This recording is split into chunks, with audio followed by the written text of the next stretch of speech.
আলু সিদ্ধ করা ছাড়াই ৫ মিনিটে তৈরি করে ফেলুন মচমচে আলুর চপ। আসসালামু আলাইকুম viewers, welcome to my channel রিনার হাতের রান্না। আশা করছি আপনারা সবাই ভালো আছেন। আজ আমি আপনাদেরকে তৈরি করে দেখাবো কম সময় কিভাবে তৈরি করবেন এই আলুর চপ। এটা তৈরি করা খুবই সহজ, সামান্য ২-১টা আলু দিয়ে কিন্তু এই আলুর চপটি তৈরি করা যায়। এটা বানানোর পরে অনেকটা সময় ক্রিস্পি থাকে এবং খেতেও দারুণ মজার হয়ে থাকে।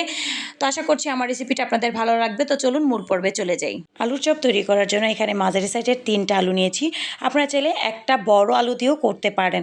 তো আলুগুলোকে ভালোভাবে আমি ছিলে নিয়েছি। এখন আলুগুলোকে আমি কেটে নিব। তো আলুগুলোকে আমি পাতলা করে কেটে নিয়েছি। আলুগুলো অতিরিক্ত বড়ও করবেন না, আবার মোটাও করবেন না। আমি দেখিয়ে দেবো কী রকম পাতলা রাখতে হবে। এই যে এরকম পাতলা রাখতে হবে। এখন আলুগুলোকে আমি পরিষ্কার পানি দিয়ে ভালোভাবে ধুয়ে নেব। আর বড় আলু নিলে 2টা নিলেই হবে। তো এখন আলুগুলোকে আমি পরিষ্কার পানি দিয়ে ধুয়ে নিচ্ছি। তো আলুগুলো পরিষ্কার পানি দিয়ে ধোয়ার পরে এখন এগুলোকে আমি ছাঁকনির মধ্যে সুন্দরভাবে রেখে দেবো, তাহলে পানিগুলো শুকিয়ে যাবে। আপনারা চাইলে প্লেটের উপরে টিস্যু পেপার দিয়েও রাখতে পারেন বা কাপড়ের উপরেও রাখতে পারেন। এভাবে রাখলে পানিগুলো শুকিয়ে যাবে। তো বেসনের গোলাটা রেডি করে নিয়েছি। মেজারমেন্ট কাপের 1 কাপ বেসনটা আগে থেকে চেলে নিয়েছি। তারপর 1/4 কাপ চালের গুঁড়া, আপনারা চাইলে কর্নফ্লাওয়ারও দিতে পারেন। তারপর দিয়ে দিলাম স্বাদ মতো লবণ, দিয়ে দিচ্ছি 1/4 চা চামচ মরিচের গুঁড়া, 1/2 চা চামচ হলুদের গুঁড়া, দিয়ে দিচ্ছি ভাজা জিরার গুঁড়া 1/2 চা চামচ, চিলি ফ্লেক্স দিয়ে দিচ্ছি 1/3 চা চামচ, তারপরে দিয়ে দিচ্ছি চাট মশলা 1/4 চা চামচ, আদা রসুন বাটা 1/2 চা চামচ, স্বাদ মতো ধনিয়া পাতা। এখন এগুলোকে মিক্সড করে নিচ্ছি। বেসনের এই গলাটা নর্মালি যেমন বেগুন আলু চপ বানাই তার থেকেও একটু ঘন হবে। এখন এখানে অল্প অল্প পানি দিয়ে আমি একটি ঘন ব্যাটার তৈরি করে নিচ্ছি। একবারে পানি দিতে যাবেন না, তাহলে ব্যাটারটা কিন্তু পাতলা হয়ে যাবে। আর এই চপে কিন্তু ব্যাটারটা একদম ঘন হতে হবে, যেরকম চামিচি থেকে পড়তে চায় না এরকম ঘন হতে হবে।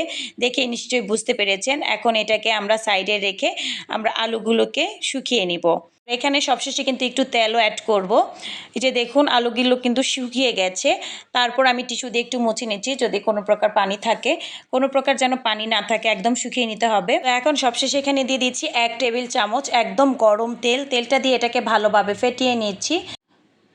তো বেসনের গোলাটা ভালোভাবে তেলের সাথে মিক্সড করে এখন আলুর 1 পিস নিয়ে আমি ব্যাটারে ভালোভাবে ডুবিয়ে এক্সট্রা ব্যাটারটা ঝরে ফেলে দিয়ে আমি এটাকে ভেজে নিব। আর আগে থেকে চুলায় তেল বসিয়ে তেলটা আমি গরম করে নিয়েছি। অবশ্যই গরম তেলে দিতে হবে, আর তেলে দেওয়া মাত্রই দেখবেন সুন্দর এগুলো ফুলে উঠেছে। তো সবগুলো আলুর চপ দেওয়ার পরে চুলার আঁচটা মিডিয়াম টু লোতে রেখে এগুলোকে ভেজে নিতে হবে। কাঁচা আলু দিয়েছি তাই একটু সময় লাগবে। তারপরে যেভাবে করে একটু তেল দিবেন তাহলে আরও ফুলকো হবে। আর এই চপটা খেতেও কিন্তু দারুণ মজার হয়ে থাকে। তারপর যখন এক পাশ হয়ে যাবে তখন এগুলোকে উল্টে দিতে হবে। গোল্ডেন ব্রাউন কালার করে ভেজে নিব। আপনারা চাইলে আর একটু হালকা করেও ভেজে নিতে পারেন, আপনাদের পছন্দ। তো আমার আলু চপগুলো ভাজা হয়ে গেছে। এখন তেল ঝরিয়ে আমি এটাকে তুলে নিচ্ছি একটা ঝুড়িতে। আর এগুলো সাউন্ড শুনে বুঝতে পারবেন যে কতটা ক্রিস্পি হয়েছে। আর বাকি সব আলুর চপ আমি একইভাবে ভেজে নিব। সাউন্ড শুনেই বুঝতে পারছেন যে কতটা মচমচে হয়েছে। সবগুলো আলুর চপ ভাজা হয়ে গেছে। সিদ্ধ করার ঝামেলা ছাড়াই ঝটপট অনেকগুলো আলুর চপ একসাথে বানিয়ে নিলাম। একটা আলুর চপ হাতিয়ে আপনাদের দেখাচ্ছি, দেখুন কতটা ফুলকো হয়েছে এবং কতটা ক্রিস্পি হয়েছে। সাউন্ড শুনেই বুঝতে পারছেন। এবং ভিতরের আলুটাও সিদ্ধ হয়ে গেছে। এই আলুর চপটা কিন্তু সসের সাথে খেতেও দারুণ মজার হয়ে থাকে। তো আপনারা অবশ্যই বাড়িতে ট্রাই করবেন এবং রেসিপিটা ভালো লাগলে অবশ্যই লাইক, কমেন্ট এবং সাবস্ক্রাইব করবেন। পাশে থাকা বেল আইকনটি প্রেস করে রাখবেন। ভালো থাকবেন সবাই। আল্লাহ হাফেজ।